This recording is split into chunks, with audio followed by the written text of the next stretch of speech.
إنما إلهكم الله الذي لا إله إلا هو وسع كل شيء علما كذلك نقص عليك من أنباء ما قد سبق وقد آتيناك من لدنا ذكرا. السلام عليكم ورحمة الله وبركاته. الحمد لله رب العالمين والصلاة والسلام على رسوله الأمين وعلى آله وصحبه أجمعين. أما بعد، اتقوا الله عباد الله.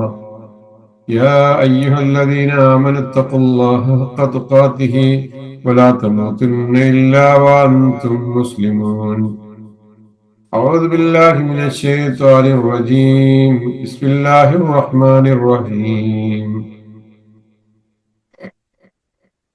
إنما إلهكم الله الذي لا إله إلا هو وسع كل شيء علما كذلك نقص عليك من أنباء ما قد سبق وقد آتيناك من لدنا ذكرا من أعرض عنه فإنه يحمل يوم القيامة وزرا خالدين فيه وساء لهم يوم القيامة حملا.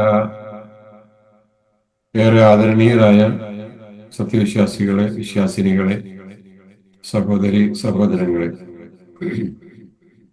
അള്ളാഹുവിന്റെ വിധികളൊക്കെ ശ്രദ്ധിച്ച് അള്ളാഹുവിന് ഇഷ്ടപ്പെടുന്ന വിധം ജീവിതം ക്രമീകരിക്കുന്ന സത്യവിശ്വാസികളുടെ കൂട്ടത്തിൽ അള്ളാഹു നമ്മൾ ഓരോരുത്തരെയും ഉൾപ്പെടുത്തുമാറാകട്ടെ എന്ന് പ്രാർത്ഥിക്കുകയാണ്.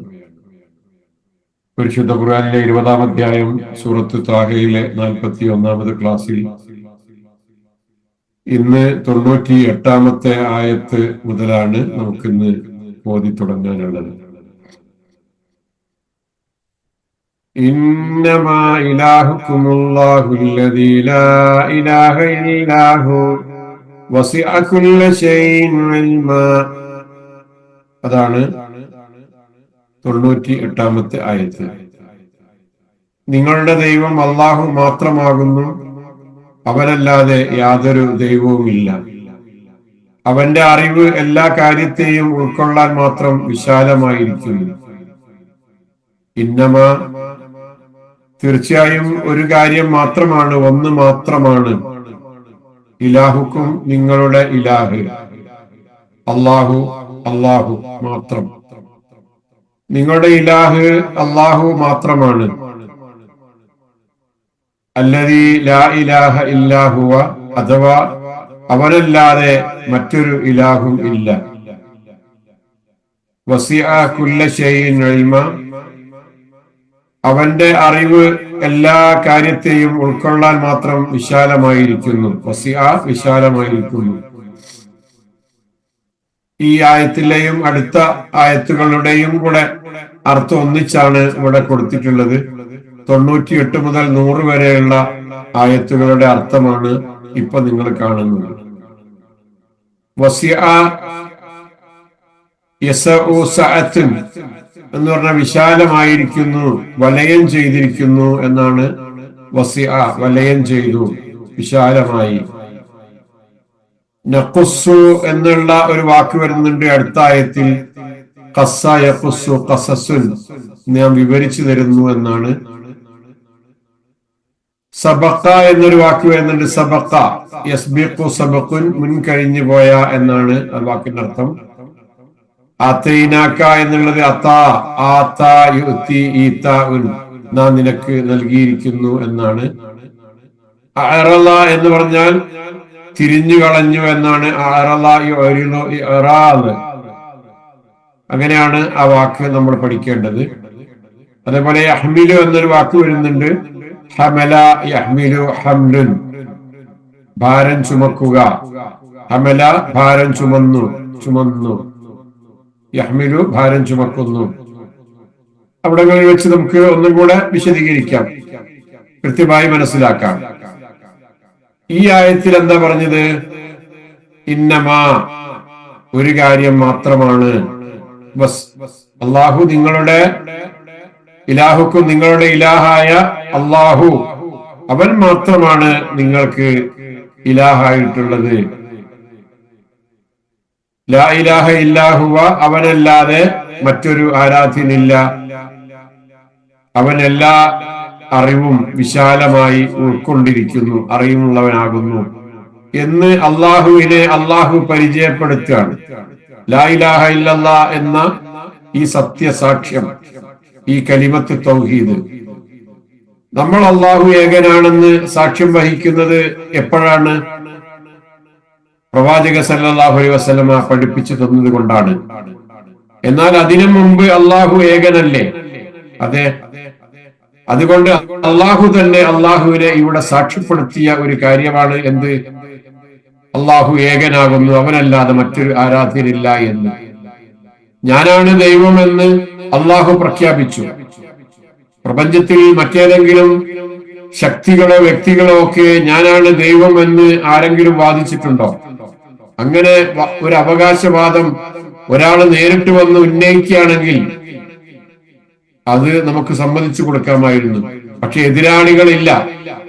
ഞാനാണ് ഈ ലോകമുണ്ടാക്കിയത്, പ്രപഞ്ചമുണ്ടാക്കിയത്, അതുകൊണ്ട് ഞാനാണ് ഈ ലോകത്തിന്റെ ദൈവം എന്ന് അവകാശപ്പെടുന്നത്. അങ്ങനെ അവകാശപ്പെട്ട് വരുന്ന ആളുകൾ ഉണ്ടെങ്കിൽ അത് അംഗീകരിച്ചു കൊടുക്കേണ്ടതാണ്.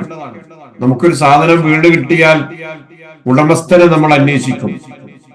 അപ്പൊ ഒരാൾ വന്ന് അത് എന്റേതാണ് എന്ന് പറയുകയും മറ്റാരും തന്നെ അവകാശികളായി വരാതിരിക്കുകയും ചെയ്താൽ അതിന്റെ അർത്ഥം എന്താ?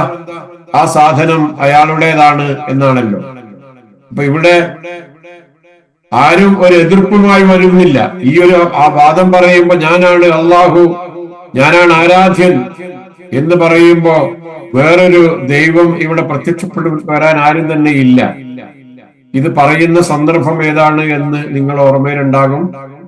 സാമിരി അവിടെ ഒരു ദൈവത്തെ ഉണ്ടാക്കി, മൂസായുടെ ദൈവത്തെ തേടി പോയതാണ്. എപ്പോഴേക്കും ഇവിടെ ദൈവം നേരിട്ട് പ്രത്യക്ഷപ്പെട്ടിരിക്കുന്നു എന്ന് പറയുന്ന ഒരവസ്ഥയാണല്ലോ അവിടെ ഉണ്ടായിരുന്നത്. അതിനെ ചോദ്യം ചെയ്യുന്ന രൂപത്തിലാണ് അള്ളാഹു ഈ പ്രഖ്യാപനം നടത്തുന്നത്. ഇത് നമ്മൾ സൂചിപ്പിച്ചതുപോലെ അള്ളാഹുവിനെ ഞാനാണ് ദൈവം എന്ന് പ്രഖ്യാപിക്കുന്ന ഒരു ആയത്താണിത്. എന്താണ് ഇലാഹും അള്ളാഹു എന്ന വാക്കും തമ്മിലുള്ള വ്യത്യാസം? ഇലാഹുക്കും അള്ളാഹു എന്നാണല്ലോ പറഞ്ഞത്. ഈ രണ്ടു വാക്കും എന്താണിത്? അള്ളാഹു എന്നത് ഏകനായ സൃഷ്ടാവിന്റെ പേരാണ്, ഒരു നെയ്മാണ്, ഒരു പേരാണ്. ഇലാഹി എന്നാൽ അതിന്റെ അർത്ഥം ആരാധിക്കപ്പെടുന്നവൻ എന്നാണ് അർത്ഥം. ഇന്നമാ ഇലാഹുക്കും എന്ന് പറഞ്ഞാൽ നിങ്ങൾ ആരാധിക്കേണ്ടത് ഈ അള്ളാഹുവിനെ മാത്രമാണ്. നിങ്ങൾ ആരാധിക്കേണ്ടത് അള്ളാഹുവിനെ മാത്രമാണ് എന്നാണ് അതിന്റെ അർത്ഥം. സൂര്യനെയും ചന്ദ്രനെയും വിഗ്രഹങ്ങളെയും ആളുകൾ ആരാധിക്കുന്നുണ്ട്. അവർ ഇലാഹുകളാണ് എന്ന ആരാധിക്കുന്നവരാണ്, ആരാധിക്കപ്പെടുന്ന ആളുകളാണ് അവരൊക്കെ. പക്ഷെ അത് തെറ്റായ ആരാധനയാണ്. അതുകൊണ്ടാണ് ഖുർആൻ ഇവിടെ പ്രത്യേകം വ്യക്തമാക്കുന്നത് ആ സൂര്യനും ചന്ദ്രനും വിഗ്രഹങ്ങളും ഒന്നുമല്ല ആരാധ്യൻ, യഥാർത്ഥ ആരാധ്യൻ. അവരൊക്കെ ഇലാഹുകളായിട്ട് ആളുകൾ കൊണ്ടു നടക്കുന്നു. പക്ഷെ ആരാണ് ഇലാഹ്? അള്ളാഹു ആണ് ഇലാഹ്. അള്ളാഹു എന്ന പദം ഇലാഹ് എന്ന പദത്തിൽ നിന്ന് തന്നെ വന്നതാണ്. ആരാധ്യൻ എന്ന അവസ്ഥ അന്ന് ആ പേരിൽ നിന്ന് തന്നെ വന്നൊരു വാക്കാണ് അള്ളാഹു. പക്ഷെ ആരാണ് ഇലാഹ്? വിശ്വാസികളെ, നിങ്ങളുടെ ഇലാഹ് ആരാണ്? അള്ളാഹു ആകുന്നുവെന്ന്. കാരണം ഇവരാരാധിക്കുന്ന സൂര്യ ചന്ദ്ര നക്ഷത്രങ്ങൾ മറ്റു വിഗ്രഹങ്ങൾ അവക്കൊന്നും തന്നെ ആ എന്തെങ്കിലും തരത്തിലുള്ള നിയമങ്ങളോ വിധിവിലക്കുകളോ ഒന്നും തന്നെ ഇല്ല. അങ്ങനെ ഒരു നിയമങ്ങളും വിധിവിലക്കുകളൊന്നും ലോകത്തെ പഠിപ്പിച്ചിട്ടില്ല. ഈ സൂര്യനും ചന്ദ്രനും അവരാരാധിച്ചു കൊണ്ടിരിക്കുന്ന വിഗ്രഹങ്ങളും അതേപോലെയുള്ള ബിംബങ്ങളും ഒന്നും തന്നെ. അതുകൊണ്ട് അള്ളാഹുയുടെ പ്രത്യേകമായി ഇന്നമാ ഒരു കാര്യം മാത്രമാണ് എന്ന് പറഞ്ഞുകൊണ്ട് അള്ളാഹു ഇവിടെ പഠിപ്പിക്കുന്നു. ഭാഷാപരമായി ഇന്നമ എന്ന് ഉപയോഗിക്കുന്നത് എന്തിനാണെന്നറിയോ? ഒരു തെറ്റിദ്ധാരണ തിരുത്താനാണ്. എന്താണ് തെറ്റിദ്ധാരണ? സാമിരി ജനങ്ങളോട് പറഞ്ഞു, ഇതാണ് നിങ്ങളുടെ ഇലാഹ്, ഈ കാളക്കുട്ടിയാണ് നിങ്ങളുടെ ഇലാഹ് എന്ന് പറഞ്ഞു. അതിനെ തിരുത്തിക്കൊണ്ട് അള്ളാഹു പറയുകയാണ്, അല്ല, നിങ്ങളുടെ ഇലാഹ് അള്ളാഹു മാത്രമാണ് എന്ന് ഒരു തിരുത്തൽ, കൃത്യമായ കാര്യം തിരുത്തി പറയുകയാണ് അള്ളാഹു അവിടെ ചെയ്യുന്നത്. പിന്നീട് അതിനോടനുബന്ധിച്ച് അള്ളാഹു പറഞ്ഞത് എന്താ? വസിഅ കുല്ല ശൈഇൻ ഇൽമാ. അള്ളാഹുവിന്റെ അറിവ് എല്ലാറ്റിനെയും ഉൾക്കൊള്ളുന്നതാണ്, എല്ലാറ്റിനെയും ഉൾക്കൊള്ളുന്നതാണ്. ഇവിടെ മനുഷ്യർ വാദിക്കുന്ന, അവര് ദൈവമാണെന്ന്, ഇലാഹാണെന്ന് പ്രഖ്യാപിക്കുന്ന ഏതെങ്കിലും സംഗതികൾക്ക് ലോകത്തുള്ള മുഴുവനും അറിവുണ്ടോ? ഇല്ലല്ലോ. അള്ളാഹുവിന്റെ അറിവ് എല്ലാറ്റിനെയും ഉൾക്കൊള്ളുന്നതാണല്ലോ. കേവലം സാമിരിക്ക് അറിവുണ്ടായിരുന്നെങ്കിൽ താൻ ഉണ്ടാക്കിയ ദൈവം ആ കാളക്കുട്ടി നശിപ്പിക്കപ്പെട്ടു പോകുമെന്നെങ്കിലും അവൻ അറിയുമായിരുന്നല്ലോ. അതുപോലും അറിഞ്ഞില്ലല്ലോ അവൻ. അതേപോലെ താൻ ജനങ്ങളാൽ വെറുക്കപ്പെടുമെന്നും അവൻ മനസ്സിലാക്കുമായിരുന്നു. അവൻ അറിവുണ്ടായിരുന്നില്ല, അത് അവന് പോലും അറിവുണ്ടായിരുന്നില്ല, അത്ര പോലും അവന് അറിവുണ്ടായിരുന്നില്ല. അള്ളാഹു എല്ലാം അറിയുന്നു എന്നത് നമുക്ക് യഥാർത്ഥത്തിൽ ഭയമുണ്ടാക്കേണ്ട ഒരു കാര്യമാണ്. കാരണം നമ്മുടെ ചെറുതും വലുതുമായ പ്രവർത്തികൾ മുഴുവനും അള്ളാഹു കണ്ടുകൊണ്ടിരിക്കുന്നുണ്ട്.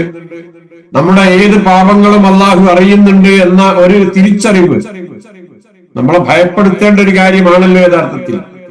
പക്ഷെ അള്ളാഹുവിന്റെ കാരുണ്യം അവന്റെ അറിവിനേക്കാളും അവന്റെ കോപത്തെക്കാളും വിശാലമാണ് എന്നതാണ് അത് നമുക്ക് നൽകുന്ന ആശ്വാസം.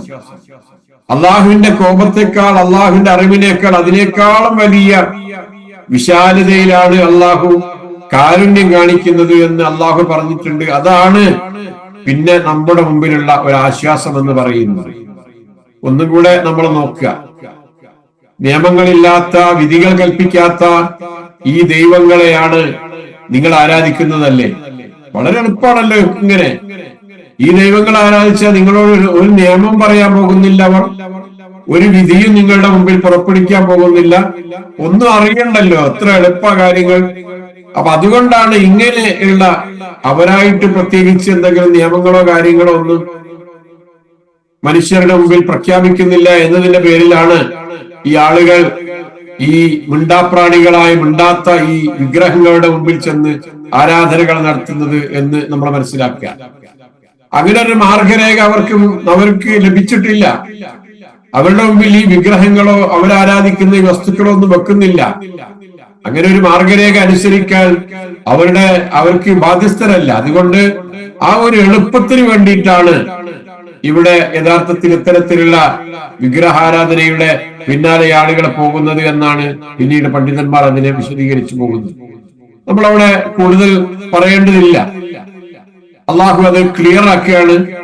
സാമിരി ചെയ്ത ആ അപരാധത്തെ അതിനതിശക്തം വിമർശിച്ചുകൊണ്ട്, സാമിരിക്കുള്ള ശിക്ഷകൾ പ്രഖ്യാപിച്ചുകൊണ്ട് അവസാനം അള്ളാഹു പറയുന്നത്, ഞാനാണ് അള്ളാഹു, ഇന്നമാ ഇലാഹുക്കും, നിങ്ങളുടെ ഇലാഹു എന്ന് പറയുന്നത്, ആരാധ്യൻ എന്ന് പറയുന്നത് ഒരേ ഒരാളെ മാത്രമേ ഉള്ളൂ. അതാരാണ്? അള്ളാഹുവാണ് എന്ന് അള്ളാഹുവിനെ പരിചയപ്പെടുത്തിയിരുന്നു. അള്ളാഹുവിന്റെ പ്രത്യേകത എന്താണെന്നറിയോ? അവൻ എല്ലാ അറിവും ഉൾക്കൊള്ളുന്നവരാണ്, എല്ലാ അറിവുള്ളവനാണ്. ഒരു തരത്തിലുള്ള അറിവ് മാത്രമല്ല, എല്ലാ തരത്തിലുള്ള, എല്ലാ ഭാഗങ്ങളിലുള്ള അറിവുള്ളവനാണ് അള്ളാഹു എന്ന് അള്ളാഹു അവിടെ പരിചയപ്പെടുത്തി പോവുകയും ചെയ്യും. ഇതാണ് 98-ാമത്തെ ആയത്ത്. ഇനി 99-ാമത്തെ ആയത്തിലേക്ക് പോകാം. ഇനി അതിന്റെ വിഷയമൊന്ന് മാറുകയാണ്. എന്താണ്? പുതിയൊരു വിഷയത്തിലേക്ക് പ്രവേശിക്കാനുള്ള ഒരുക്കപ്പാടുകളാണ് ഇവിടെ നമ്മൾ കാണുന്നത്. 99-ാമത്തെ ആയത്തിൽ എന്താണത്? كذلك نقص عليك من أنباء ما قد سبق وقد آتيناك من لدنا ذكرا كذلك نقص عليك من أنباء ما قد سبق وقد آتيناك من لدنا ذكرا كذلك نقص عليك. അപ്രകാരം മുമ്പ് കഴിഞ്ഞുപോയ സംഭവങ്ങളെ പറ്റിയുള്ള മിൻ അംബാഇ മാ ഖദ് സബഖ്, മുമ്പ് കഴിഞ്ഞുപോയ സംഭവങ്ങളെ സംബന്ധിച്ചുള്ള വൃത്താന്തങ്ങളിൽ നിന്ന് നാം നിനക്ക് വിവരിച്ചു തരുന്നു. വഖദ് ആതൈനാക മിൻ ലദുന്നാ ദിക്റാ, തീർച്ചയായും നാം നിനക്ക് നമ്മുടെ പക്കൽ നിന്നുള്ള ബോധനം നൽകിയിരിക്കുന്നു.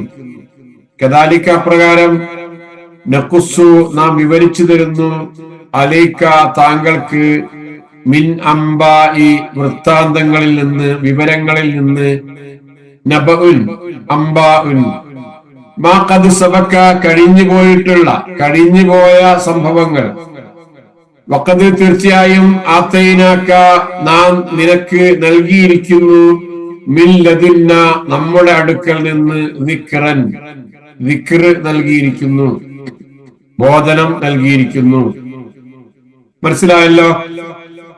അള്ളാഹു പറയുന്നത് ഇവിടെ, പ്രവാചകരെ നിങ്ങൾക്ക് നാം മുമ്പ് കഴിഞ്ഞുപോയ സംഭവങ്ങളെ സംബന്ധിച്ചുള്ള വൃത്താന്തങ്ങൾ ഇതാ വിവരിച്ച് തരുന്നുണ്ട്. ഇതില് ഖിസ്സുണ്ട്, ഖസസുണ്ട്, കഥകളുണ്ട്. എന്ത് കഥകളാണുള്ളത്? കഴിഞ്ഞുപോയ സംഭവങ്ങളെ പറ്റിയാണ്. ആ സംഭവങ്ങളുടെ എന്താണ് നിങ്ങൾക്ക് പറഞ്ഞു തരുന്നത്? പലതരത്തിലുള്ള നബഉകളുമാണ്, വൃത്താന്തങ്ങളാണ്, വമ്പിച്ച വൃത്താന്തം കാര്യങ്ങളെ സംബന്ധിച്ചാണ് പറയുന്നത്. വഖദ് ആതൈനാക മിൻ ലദുന്നാ ദിക്റ തീർച്ചയായും നാം നിനക്ക് നമ്മുടെ പക്കൽ നിന്നുള്ള ബോധനം നൽകിയിരിക്കുന്നു, ദിക്ർ നൽകിയിരിക്കുന്നു. ദിക്ർ എന്ന് പറഞ്ഞാൽ നമുക്കറിയാം, അതിന്റെ പല അർത്ഥങ്ങളും തലങ്ങളും നമുക്കറിയാം. എന്തായാലും വിശദീകരിക്കാം. ഇവിടെ അള്ളാഹുവിന്റെ ദിവ്യമായ സംഗതികൾ പ്രവാചകൻ സല്ലല്ലാഹു അലൈഹി വസല്ലമക്ക് നൽകിയിരിക്കുന്നു എന്ന് ഈ ആയത്തിലൂടെ പറയാം.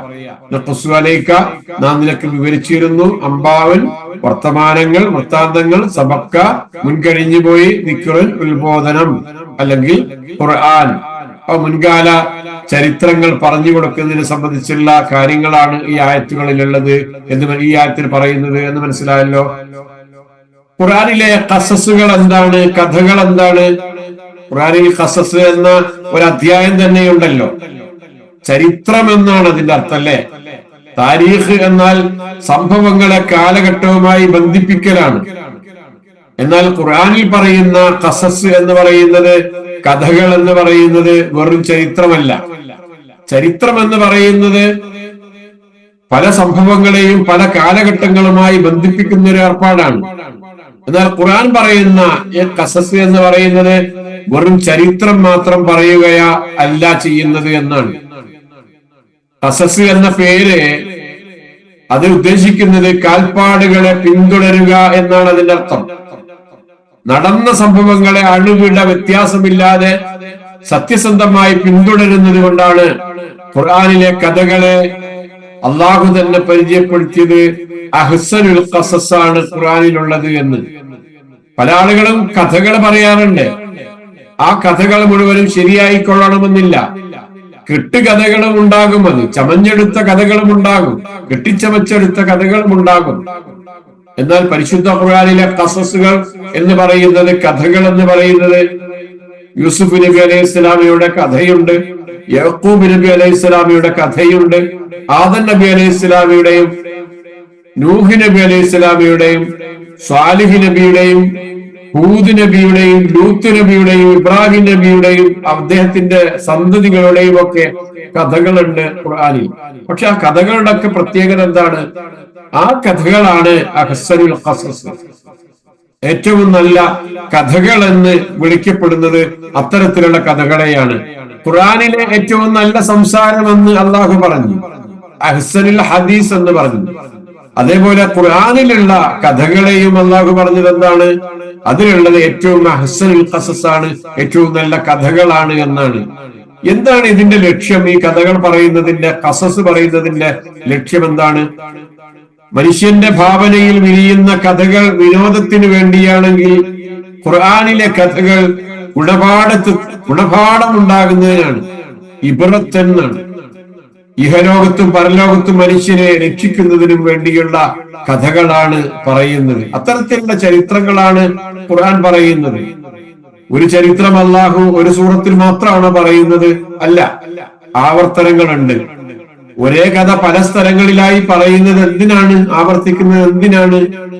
അങ്ങനെ ഓരോ തവണയും ആവർത്തിക്കുമ്പോ ആ സംഭവത്തിന്റെ വ്യത്യസ്തമായ കോണുകൾ, അതിനെ വ്യത്യസ്തമായ ആംഗിൾസ്, അത് തിരിയാനാണ്, മനസ്സിലാകാനാണ് ഖുർആൻ ഇങ്ങനെ പറയുന്നത്. അങ്ങനെ വരുമ്പോ വ്യത്യസ്തമായ കോണുകൾ, വ്യത്യസ്തമായ ഭാഗങ്ങൾ അള്ളാഹു ഇങ്ങനെ വിശദീകരിക്കുമ്പോ മനുഷ്യന്റെ മുമ്പിൽ അവസാനം പൂർണ്ണമായ ഒരു ചിത്രം അവന്റെ മനസ്സിലുണ്ടാകുന്ന രൂപത്തിലാണ് ഖുർആനിൽ ഖസസുകൾ പറയുന്നത്. ഇവിടെ നമ്മൾ പറഞ്ഞു ചരിത്രവും കഥകളും തമ്മിലുള്ള വ്യത്യാസത്തെ സംബന്ധിച്ച് നമ്മൾ പറഞ്ഞു. അപ്പൊ നമ്മള് ഒന്ന് ഓർക്കുക, ഖുർആൻ ഒരു ചരിത്ര പുസ്തകമല്ല, ആണോ? മറിച്ച് ഖുർആൻ മനുഷ്യ ജീവന്റെ ഒരു പുസ്തകമാണ് എന്ന് പറയാം. ഇതിലുള്ള ഓരോ കഥയും നമ്മുടെ ജീവിതത്തിലെ ഏതെങ്കിലും ഒരു ഘട്ടത്തിൽ നമുക്ക് വഴികാട്ടിയാകും.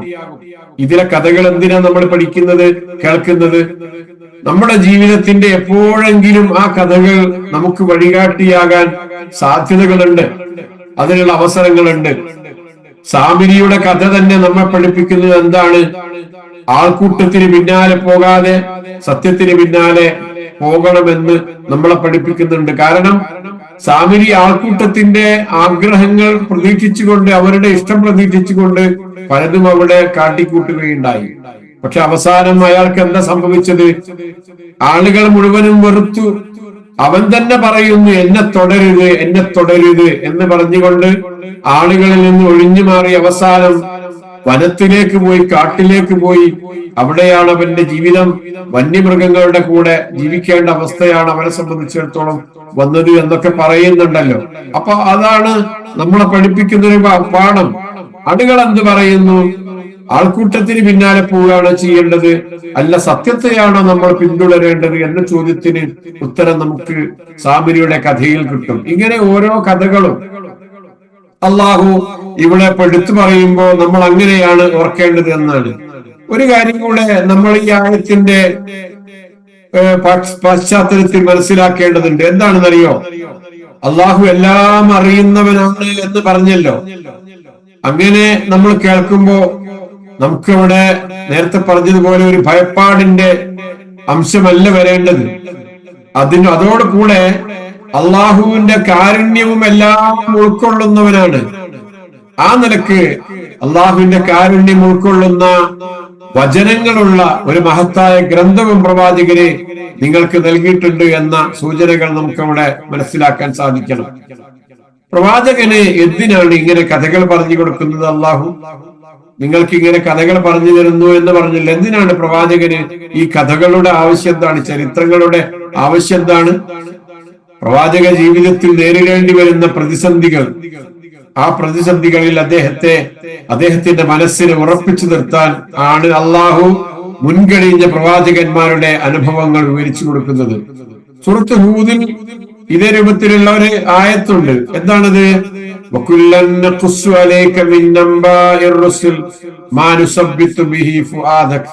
എന്താ അർത്ഥം? പ്രവാചകന്മാരുടെ വൃത്താന്തങ്ങളിൽ നിന്ന് താങ്കളുടെ മനസ്സിന് സ്ഥൈര്യം നൽകുന്നതെല്ലാം നാം നിങ്ങൾക്ക് വിവരിച്ചു തരുന്നു എന്നാണ്. പ്രവാചകന്മാരുടെ ചരിത്രം കേൾക്കുമ്പോൾ നിങ്ങളുടെ മനസ്സിന് ഉറപ്പ് കിട്ടാൻ പറ്റാവുന്ന വിഷയങ്ങളാണ് നമ്മൾ വിവരിച്ചു തരുന്നത് എന്ന്. മുൻകഴിഞ്ഞ പ്രവാചകന്മാർ പോലും പരീക്ഷണങ്ങളുടെ തീവ്രതയിലൂടെയല്ലേ കടന്നുപോയത്? വിറച്ചുപോയ അനുഭവങ്ങൾ ഉണ്ടായിട്ടില്ലേ? സൂറത്തുൽ ബഖറ 214 ആയത്തിൽ അള്ളാഹു പറഞ്ഞതുപോലെ വസുൽസിലു ഹത്താ യഖൂല റസൂലു വല്ലദീന ആമനു മത്താ നസ്റുല്ലാഹ്. അവർ വിറപ്പിക്കപ്പെട്ടിട്ടുണ്ട്. എന്നിട്ട് അവരൊക്കെ ചോദിച്ചിട്ടുണ്ട്, അള്ളാഹുവിന്റെ സഹായം എപ്പോഴാണ് വരിക എന്ന് ചോദിച്ചു പോയിട്ടുണ്ട്. അവരുടെ പ്രവാചകന്മാരോട് ആ അനുയായികളൊക്കെ ചോദിച്ചിട്ടുണ്ട്. ഈർച്ചവാൾ കൊണ്ട് തല മുതൽ താഴെ വരെ അവരെ കീറി പിളർന്നിട്ടുണ്ട്. അത്രയും പരീക്ഷണങ്ങൾ നേരിട്ടിട്ടുണ്ട് മുൻകാല സമുദായങ്ങൾ പലരും എന്നൊക്കെ അള്ളാഹുവിന്റെ പ്രഖ്യാപനത്തിലൂടെ റസൂൽ സല്ലല്ലാഹു അലൈഹി വസല്ലമ നമ്മളെ കേൾപ്പിക്കുന്നുണ്ട്. അപ്പൊ ഇങ്ങനെ ഓരോ കഥകൾ പറയുമ്പോ റസൂൽ സല്ലല്ലാഹു അലൈഹി വസല്ലമ ഹൃദയത്തിന് ഒരു തസ്ബീത്ത് ഉണ്ടാവുകയാണ്, ഒരു സ്ഥിരത ഉണ്ടാവുകയാണ്, ഒരു കരുത്തുണ്ടായിത്തീരാണ്. കാരണം ജീവിതത്തിൽ ഇനി ഭയങ്കരമായ സംഭവങ്ങൾ പലതും അഭിമുഖീകരിക്കേണ്ടതായിട്ട് വരുന്നുണ്ട്. ബദറും ഉഹുദും ഖന്ദക്കും ബഹിഷ്കരണങ്ങളും നാടുവിടലും യാത്രയും അങ്ങനെ വധശ്രമങ്ങളും ഒക്കെയായി ഒരുപാട് സംഗതികൾ തനിക്ക് മാത്രമല്ല തന്നെ വിശ്വസിച്ചവർക്കുമൊക്കെ ഏൽക്കേണ്ടതായിട്ട് വരുന്നുണ്ട്. അപ്പൊ അത്തരത്തിലുള്ള വിവിധങ്ങളായ പരീക്ഷണങ്ങളിലൂടെയും കടുത്ത തരത്തിലുള്ള സംഗതികളിലൂടെയും ഒക്കെ കടന്നു പോകുമ്പോ അദ്ദേഹത്തിന് കരുത്തു നൽകുന്നതിന് ഈ പഴയകാല കഥകൾ പറയുമ്പോൾ അദ്ദേഹത്തിന് അതിന് അവസരങ്ങൾ വരുന്നു എന്നാണ് ഖുർആൻ ഇവിടെ പറയുന്നത്. അത് നേരത്തെ കണ്ട രണ്ടായത്തുകളും അതാണ് പറഞ്ഞത്. ഇനി നമ്മൾ ഒന്നും കൂടെ ആലോചിച്ച് നോക്കുക, നബി സല്ലല്ലാഹു അലൈഹി വസല്ലമയും സഹാബത്തും അനുഭവിച്ച ത്യാഗങ്ങൾ ചെറുതായിരുന്നു. തുടക്കത്തിൽ തന്നെ അവർ ശഅബ് അബീ താലിബിലെ ആ ഉപരോധ കാലത്ത് അവിടെ ചെന്ന് താമസിച്ചിട്ട് പച്ചിലകളും തോലുകളും ഒക്കെ തിന്ന് വിശപ്പടക്കേണ്ടി വന്നിട്ടില്ലേ? അവർ അതേപോലെ അബസീനിയയിലേക്ക് ഹിജ്റ പോകേണ്ടി വന്നിട്ടില്ലേ? അവിടെ നിന്ന് തിരിച്ചെത്തി അധികം വൈകാതെ തന്നെ പലരും മദീനയിലേക്ക് അങ്ങനെ പോകേണ്ടി വന്നിട്ടില്ലേ? ആ യാത്രയിൽ പലരും ഒറ്റപ്പെട്ടവരായിരുന്നല്ലോ. പലരും ഗർഭിണികളായി പോയവരുണ്ട്, പിഞ്ചു കുഞ്ഞിനെ എടുത്ത് പ്രയാസപ്പെട്ടു പോകേണ്ടി വന്നവരുണ്ട്. തന്റെ കുഞ്ഞും തന്റെ പ്രിയതമനും ഒക്കെ തനിക്ക് ഒറ്റപ്പെട്ട നിലയിൽ അങ്ങനെ പോകേണ്ട വന്നവരായ സഹോദരികളുണ്ട്. അങ്ങനെ എത്രയെത്ര ഉമ്മമാരുടെയും പുരുഷന്മാരുടെയും ഒക്കെ കഥകൾ നമുക്ക് അവിടെ കാണാൻ സാധിക്കുന്നതാണ്. അങ്ങനെ സ്വാഭാവികമായും ഇത്തരത്തിലുള്ള അനുഭവങ്ങൾ ഓരോന്നുണ്ടാകുമ്പോ മനുഷ്യ സഹജമായി മനസ്സ് പതറിപ്പോകുന്ന ഘട്ടങ്ങൾ ഉണ്ടാകില്ലേ? അവിടെ അള്ളാഹു പറയാണ് പ്രവാചക സല്ലല്ലാഹു അലൈഹി വസല്ലമയോട്, എന്താ പറയുന്നത്? നീ ഒറ്റക്കല്ല, നിങ്ങൾ ഒറ്റക്കല്ല പ്രവാചകരെ, നിങ്ങൾക്ക് മുമ്പുള്ളവരും ഇത്തരങ്ങളുള്ള പ്രയാസങ്ങളൊക്കെ നേരിട്ടിട്ടുണ്ട്. ഒരനുയായി പോലും ഇല്ലാത്ത പ്രവാചകൻ ഉണ്ടായിട്ടുണ്ട്. എല്ലാവരും കടുത്ത പീഡനങ്ങൾ ഏൽപ്പിച്ച പ്രവാചകന്മാരായിട്ടുണ്ട്. തന്റെ മക്കളെ പോലും ദുർവൃത്തിക്ക് വേണ്ടി ഉപയോഗപ്പെടുത്തിയ പ്രവാചകന്മാർ കടന്നുപോയിട്ടുണ്ട്. അങ്ങനെ അതിന് ഇരയാകേണ്ടി വന്ന പ്രവാചകന്മാർ കടന്നുപോയിട്ടുണ്ട്. അങ്ങനെ എന്തെല്ലാ കഥകളാണ് ഖുർആൻ ഇവിടെ പ്രവാചകൻ സല്ലല്ലാഹു അലൈഹി വസല്ലമയെ ഓർമ്മിപ്പിച്ചുകൊണ്ട്, നിങ്ങൾ ഒറ്റക്കല്ല, നിങ്ങൾക്ക് മുമ്പുള്ളവരും ഇത്തരത്തിലുള്ള പ്രയാസങ്ങൾ നേൽക്കേണ്ടി വന്നിട്ടുണ്ട്, സഹിച്ചിട്ടുണ്ട് എന്ന് ഓർമ്മിപ്പിക്കുന്നത് വലിയ ഒരു ആശ്വാസമായിട്ടാണ് ഇവിടെ നമ്മൾ കാണേണ്ടത്. പ്രവാചകന്മാരുടെ നേതാവാണ് മുഹമ്മദ് നബി സല്ലല്ലാഹു അലൈഹി വസല്ലം. അതിനനുസരിച്ചുള്ള വലിയ ഉത്തരവാദിത്തങ്ങളും അദ്ദേഹത്തിനുണ്ട്. ഇനിയും അത്തരത്തിലുള്ള പ്രയാസങ്ങളാണ് പ്രവാചകന്മാരുടെ നേതാവ് എന്നുള്ള നിലക്ക് അതിനനുസരിച്ചുള്ള ഉത്തരവാദിത്തങ്ങളും പ്രയാസങ്ങളും ഒക്കെ പ്രവാചകരെ മുമ്പത്തതിനേക്കാൾ കൂടുതലായി ഒരു പക്ഷേ നിങ്ങൾക്ക് നേരിടേണ്ടി വന്നേക്കാമുള്ള സൂചനകളാണ് ഇവിടെ നൽകുന്നത്. അതുകൊണ്ട് ആണ് ഖുർആൻ ഇവിടെ ഒരു പ്രയോഗം നടത്തിയത്. എന്ത് പ്രയോഗം എന്നറിയോ? അംബാഉൻ എന്ന് പറഞ്ഞത്. നബഉൻ എന്ന വാക്ക് സാധാരണ വാർത്ത എന്നല്ല, അതിന് ഖബർ എന്ന് പറയാ, അല്ലെങ്കിൽ മറ്റെന്തെങ്കിലും വാക്കുകൾ ഉപയോഗിക്കാം. സാധാരണ രീതിയിലുള്ള ഒരു നിസ്സാരമായ കാര്യം, നിസ്സാരമായ ഒരു വാർത്ത പറയുന്നതിന് ഖബറിൻ എന്നൊക്കെ പറയാം. എന്നാൽ ഇവിടെ നബഉൻ, അമ്മ യതസാഅലൂൻ അനിൻ നബഇൽ അദീം എന്നാണല്ലോ. നബഉൽ അദീം എന്നാണ്, വമ്പിച്ച വൃത്താന്തം എന്നാണ്, മഹത്തായ വൃത്താന്തം എന്നാണ്. അപ്പൊ സാധാരണ അംബാ എന്നത് അറബിയിൽ നിസ്സാര കാര്യങ്ങളെ സംബന്ധിച്ച് ഉപയോഗിക്കുന്ന ഒരു വാക്കല്ല, മറിച്ച് സുപ്രധാനവും ഗൗരവമേറിയതുമായ വർത്തമാനങ്ങൾക്കാണ് ഇങ്ങനെ ഉപയോഗിക്കുന്നത്. അപ്പൊ നമ്മൾ എന്ത് മനസ്സിലാക്കണം? ഖുർആൻ ഈ ചരിത്ര സംഭവങ്ങൾ ഓരോന്നും ഒപ്പിയെടുത്ത് ഇങ്ങനെ പറയുമ്പോ, കഥകളായി പറയുമ്പോ അതിലെ പ്രധാനപ്പെട്ട വശങ്ങളാണ് ഓരോ സന്ദർഭങ്ങളിലായി അള്ളാഹു ഇവിടെ കൊണ്ടുവരുന്നത് എന്നാണ്. എന്നിട്ട് ആ കഥകളെ സംബന്ധിച്ച് അള്ളാഹു പറഞ്ഞത് അഹ്സനുൽ ഖസസ് എന്നാണ്. ഏറ്റവും നല്ല കഥയാണ് അള്ളാഹു നമുക്ക് പറഞ്ഞു തന്നിരിക്കുന്നത് എന്നാണ്. ഒരു വാക്ക് കൂടെ ശ്രദ്ധിക്കുക നിങ്ങൾ, ഈ ആയത്തിലുള്ള മില്ലദുന്ന എന്നാണത്. നമ്മുടെ പക്കൽ നിന്ന് എന്നാണ്. നമ്മുടെ പക്കൽ നിന്നുള്ള സംഗതികളാണ് ഇവിടെ നിങ്ങൾക്ക് നൽകിയിരിക്കുന്നത്. നിങ്ങൾക്ക് നൽകിയ ഈ വേദഗ്രന്ഥം, നിങ്ങൾക്ക് നൽകുന്ന ഉത്ബോധനങ്ങൾ, അതൊക്കെ നമ്മുടെ പക്കൽ നിന്നുള്ളതാണ്. മുൻകാല വേദഗ്രന്ഥങ്ങളിൽ നിന്ന് ഖുർആന് വേറിട്ട് നിൽക്കുന്ന ഒരു സുപ്രധാനമായ അറിയിപ്പാണ് ഇവിടെ അള്ളാഹു പ്രവാചകന് നൽകുന്നത്.